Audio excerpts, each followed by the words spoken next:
రాష్ట్రాల మధ్య విద్వేషాలు కాదు సమైక్యత అవసరమన్నారు ఏపీ సీఎం చంద్రబాబు. గుంటూరులో జరిగిన ప్రపంచ తెలుగు మహాసభల ముగింపు కార్యక్రమానికి హాజరైన సీఎం చంద్రబాబు తెలుగు రాష్ట్రాల నదీ జలాల అంశంపై స్పందించారు. కాళేశ్వరం ప్రాజెక్టు కట్టినప్పుడు తాను అడ్డుపడలేదని, గోదావరి నీటిని తెలంగాణ వాడుకుంటే ఎప్పుడూ అడ్డు చెప్పలేదని తెలిపారు. నీటి విషయంలోనే కాదు అన్ని విషయాల్లో తెలుగువారు కలిసే ఉండాలన్నారు.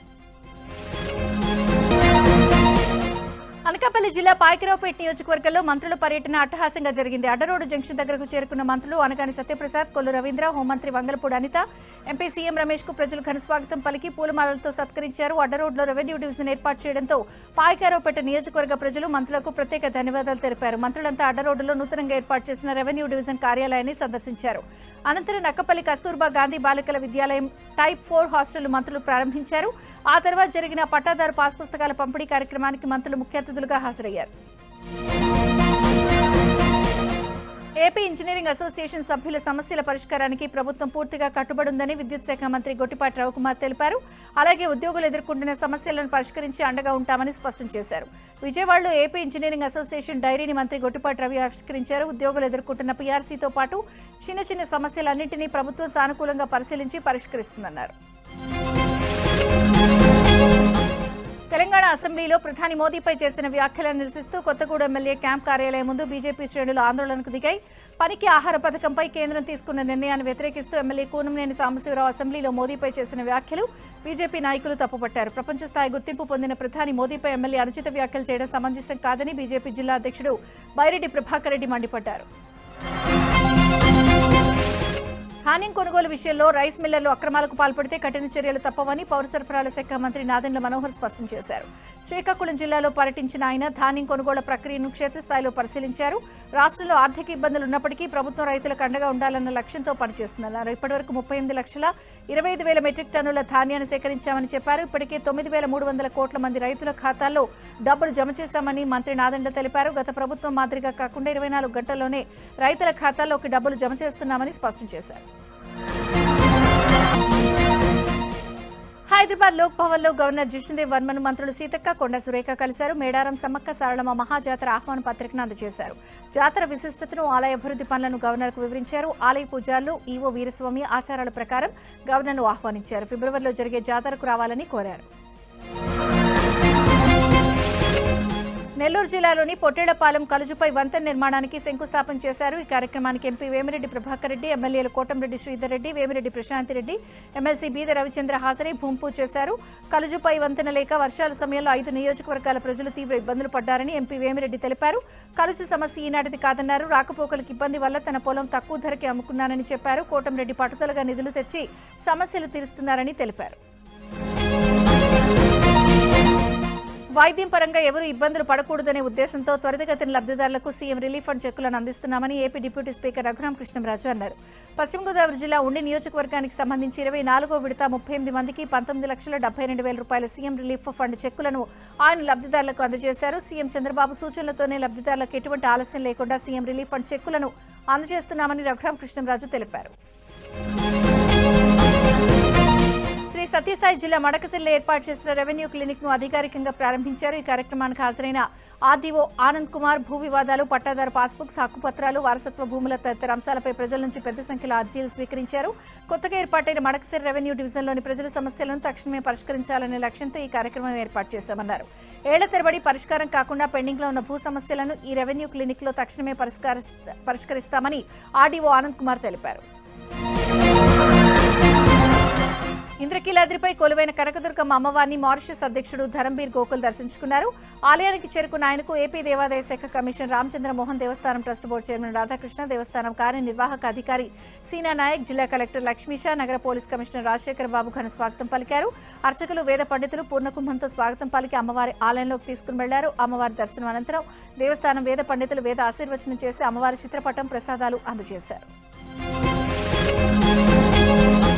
అరకలోయలో పార్లమెంటరీ కామర్స్ స్టాండింగ్ కమిటీ పర్యటించింది. గిరిజన మ్యూజియంతో పాటు కాఫీ తోటలను పరిశీలించిన సభ్యులు స్థానిక వనరులపై అవగాహన పెంచుకున్నారు. మాజీ క్రికెటర్ ఎంపీ యూసఫ్ పఠాన్ ప్రత్యేక ఆకర్షణగా నిలిచిన ఈ కార్యక్రమంలో సే నో టు డ్రగ్స్ పోస్టును ఆవిష్కరించారు. గంజాయికి దూరంగా ఉండి కాఫీ, మిరియాల సాగుతో ఆర్థికాభివృద్ధి సాధించాలని పార్లమెంటరీ కామర్స్ స్టాండింగ్ కమిటీ సభ్యులు గిరిజనులకు పిలుపునిచ్చారు. పశ్చిమ గోదావరి జిల్లా భీమవరంలో BJP MLC Somu Veerraju hot comments చేశారు. గోదావరి జలాలను తెలంగాణ వరకు ఇవ్వాలన్న ఆలోచనతో కేంద్ర ప్రభుత్వం ఉందన్నారు. రాయలసీమ లిఫ్ట్ ఇరిగేషన్ కు జగన్ 3,400 కోట్లు కేటాయిస్తానని ప్రారంభోత్సవం చేసి ఆ తర్వాత గాలికి వదిలేయడం వల్లే సమస్య తలెత్తిందని తెలిపారు.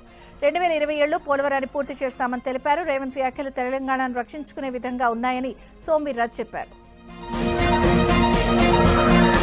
పశ్చిమ గోదావరి జిల్లా ఉండి పబ్లిక్ హెల్త్ సెంటర్ ను AP deputy speaker Raghurama Krishnamraju ఆకస్మికంగా తనిఖీ చేశారు. హాస్పిటల్ పరిశుభ్రంగానే ఉన్న హాస్పిటల్ ఆవరణలో పిచ్చి మొక్కలతో నిండిపోవటాన్ని ఆయన పరిశీలించారు. హాస్పిటల్ లోపల ఒకటే పరిశుభ్రంగా ఉంటే సరిపోదు అని బయట కూడా పరిశుభ్రంగా ఉండేలా చూడాలని రఘురామ కృష్ణంరాజు డాక్టర్లకు సూచించారు. 15 రోజుల్లో హాస్పిటల్ బయట ఆవరణంతా కూడా ఉద్యానవన వాతావరణం కనిపించేలా చర్యలు తీసుకోవాలని అధికారులను ఆదేశించారు.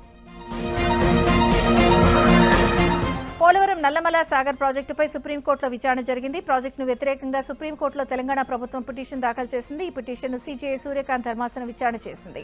ఈ సందర్భంగా తెలంగాణ ప్రభుత్వం తరపున న్యాయవాది అభిషేక్ మను సింఘ్వి వాదనలు వినిపించగా ఏపీ ప్రభుత్వం తరపున సీనియర్ న్యాయవాది ముకుల్ రోహత్గి వాదనలు వినిపించారు. ఇరు వాదనలు విన్న సుప్రీంకోర్టు తదుపరి విచారణను ఈ నెల 12కు వాయిదా వేసింది. అందరి అభిప్రాయాలతోనే తదుపరి విచారణ కొనసాగిస్తామని సీజేఐ తెలిపారు.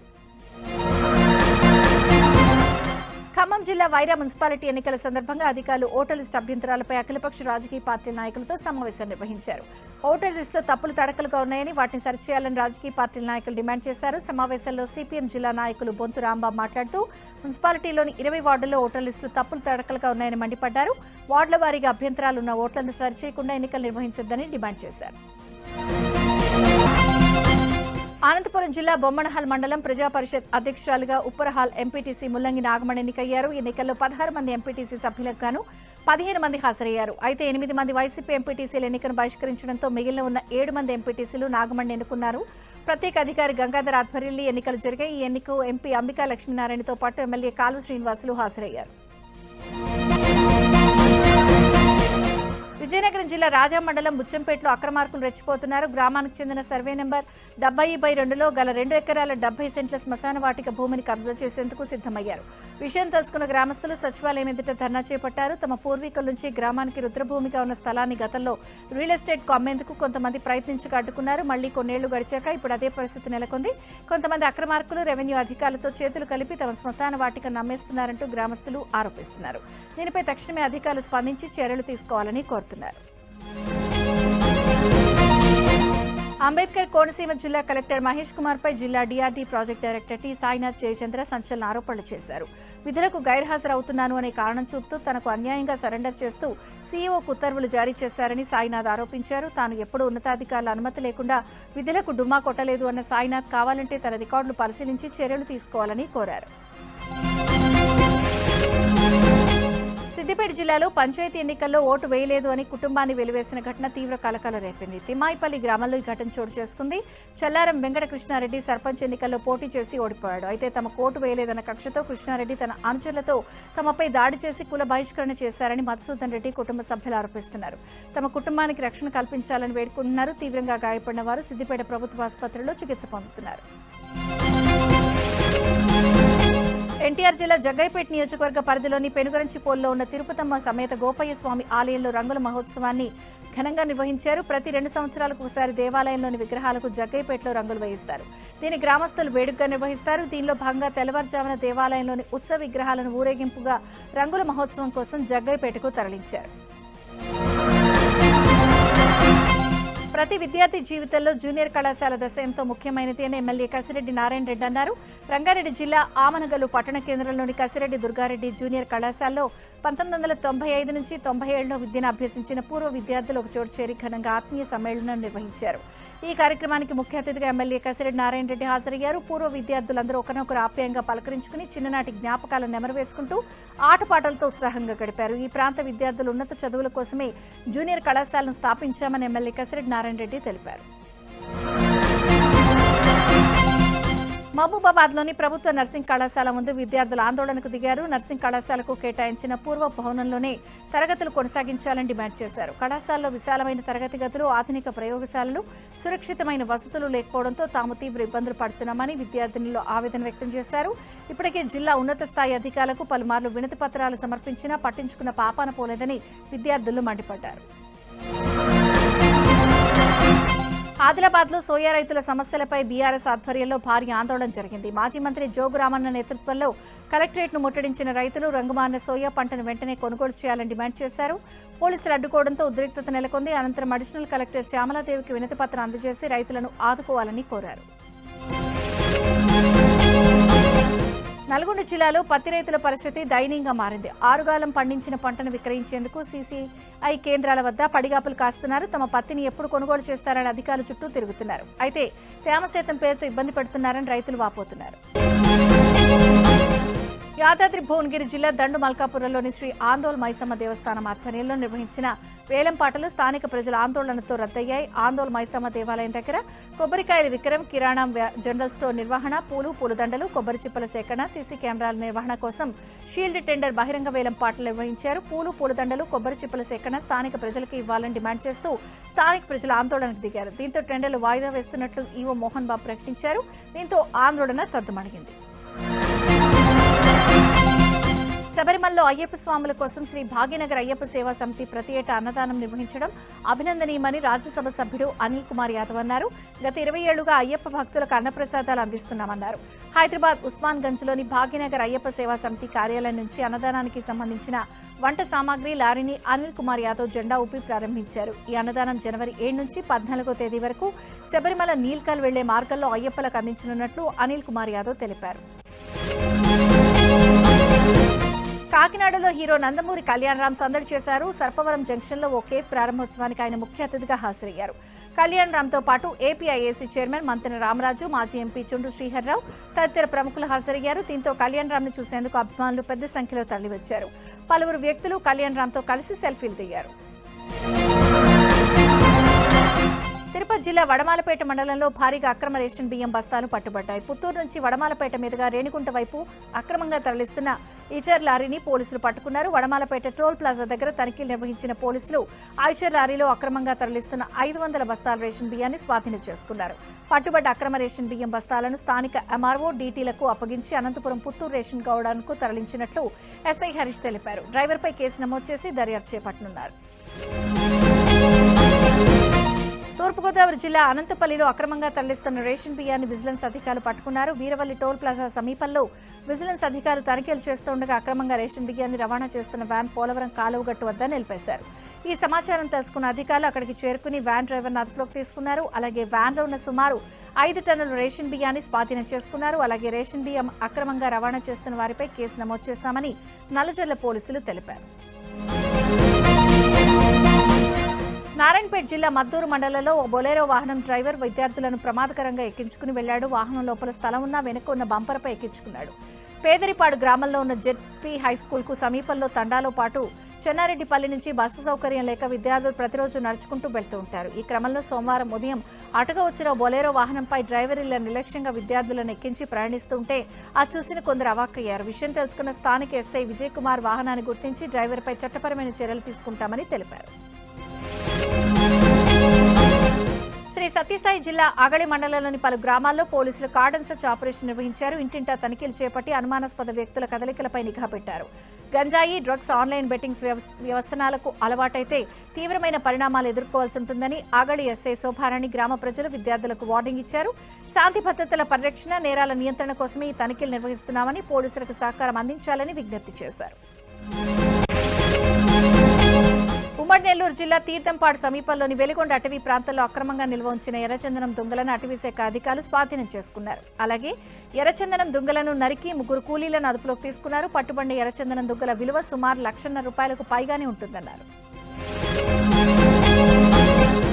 బైక్పై అక్రమంగా గంజాయి తరలిస్తున్న 3 వ్యక్తులను ఎక్సైజ్ ఎన్ఫోర్స్మెంట్ పోలీసులు అరెస్ట్ చేశారు. భద్రాద్రి కొత్తగూడెం జిల్లా పాల్వంచ శివార్లోని కేశవాపురం దగ్గర ఎస్ఐ శ్రీహర్రావు బృందం తనిఖీలు చేపట్టింది. ఈ క్రమంలో బైక్పై తరలిస్తున్న 7.4 కిలోల ఎండు గంజాయి పట్టుబడింది. పాల్వంచకు చెందిన గొల్లపల్లి సాంబశివరావు, భూక్య శ్రీహరి, పోతుల చిన్న ఒడిశాలోని మల్కాన్గిరి నుంచి గంజాయిని తీసుకొస్తూ ఉండగా దొరికిపోయారు. పట్టుబడిన వారి నుంచి గంజాయితో పాటు ఒక బైక్, 2 ఫోన్లను సీజ్ చేశామని పోలీసులు తెలిపారు. అమెరికా వాషింగ్టన్లో జరిగిన రోడ్డు ప్రమాదంలో ఏపీకి చెందిన దంపతులు మృతి చెందారు. పశ్చిమ గోదావరి జిల్లా పాలకొల్లుకు చెందిన దంపతులు కొటిగెలపూడి కృష్ణకిషోర్, ఆశ కన్నా రోడ్డు ప్రమాదంలో ప్రాణాలు కోల్పోయారు. వారి కుమార్తె, కుమారుడికి తీవ్రంగా గాయాలయ్యాయి. కృష్ణకిషోర్ దశాబ్ద కాలానికి పైగా అమెరికాలో సాఫ్ట్వేర్ ఇంజనీర్గా పనిచేస్తున్నారు. 10 రోజుల క్రితం పాలకొల్లు వచ్చి తిరిగి వెళ్లారు. మార్గ మధ్యలో దుబాయ్లో న్యూ ఇయర్ వేడుకల్లో పాల్గొన్నారు. వీరి మృతితో పాలకొల్లులో విషాద ఛాయలు అలుముకున్నాయి. అమెరికాలో నిఖితా గుడిశాల అనే తెలుగు యువత అనుమానాస్పద స్థితిలో హత్యకు గురి కావడం కలకలం రేపుతోంది. ఆమె తన ఒకప్పటి మిత్రుడు అర్జున్ శర్మ అపార్ట్మెంట్లో మృతదేహాన్ని గుర్తించారు. అయితే అంతకుముందే అతడు దేశం విడిచి భారత్ పారిపోయాడు. పరారవడానికి ముందు నిఖిత కనిపించడం లేదంటూ పోలీసులకు ఫిర్యాదు చేశాడు. నిఖిత హత్యకు కారణాలు తెలియలేదు. నిఖిత కుటుంబ మూలాలు సికింద్రాబాద్లో ఉన్నట్లు ఆమె సోషల్ మీడియా అకౌంట్ల ద్వారా తెలుస్తోంది. మున్సిపాలిటీ ఎన్నికల ఓటర్ల జాబితాపై నిర్మల్ జిల్లా ఖానాపూర్లో అఖిలపక్ష ఆధ్వర్యంలో ఆందోళన నిర్వహించారు. ఓటర్ల జాబితాలో అక్రమాలు జరిగాయని ధర్నా చేశారు. అఖిలపక్ష నేతలకు ఎంపీ గొడం నగేష్ సంఘీభావం తెలిపారు. ప్రచురించిన ఓటర్ల జాబితాను సవరించాలని డిమాండ్ చేశారు. దీనిపై ఉన్నతాధికారులు చర్యలు తీసుకోవాలన్నారు. కొద్ది రోజులుగా కాస్త తగ్గిన చలి మళ్లీ వణికించబోతోంది. తెలుగు రాష్ట్రాల్లో చలి తీవ్రత మళ్లీ పెరగనుందని వాతావరణ నిపుణులు హెచ్చరిస్తున్నారు. వారం రోజుల పాటు రాత్రిపూట ఉష్ణోగ్రతలు మళ్లీ తగ్గనున్నట్లు వెల్లడించారు. డిసెంబర్ మొదటి వారంలో నెలకొన్న కోల్డ్ వేవ్ పరిస్థితులుంటాయని, తీవ్ర చలిగాలులు వీచే అవకాశం ఉందని తెలుస్తోంది. ఇక పగటి ఉష్ణోగ్రతలు కూడా 25 నుంచి 26 డిగ్రీల మధ్య నమోదవుతాయని వాతావరణ నిపుణులు చెబుతున్నారు. మరోవైపు రాత్రి, ఉదయం వేళల్లో దట్టమైన పొగమంచు ఉంటుందని వాతావరణ శాఖ వెల్లడించింది. రాబోయే 2 రోజుల్లో కొన్ని ప్రాంతాల్లో పొగమంచు ప్రభావం తీవ్రంగా ఉంటుందని తెలిపింది. ఢిల్లీ సహా ఉత్తర భారతదేశంలో చలి తీవ్రత పెరిగింది. పలు రాష్ట్రాల్లో పొగమంచు భారీగా కమ్మేసింది. ఢిల్లీలో పెరిగిన చలి తీవ్రత ఇబ్బందులు కలిగిస్తోంది. పొగమంచు కారణంగా పలు విమానాలు ఆలస్యంగా నడుస్తున్నాయి. దీంతో ప్రయాణికులకు ఇండిగో అడ్వైజరీ జారీ చేసింది. లేహ్లో మంచు కురుస్తూ ఉన్నందున విమానాల రాకపోకలను తాత్కాలికంగా నిలిపివేసింది.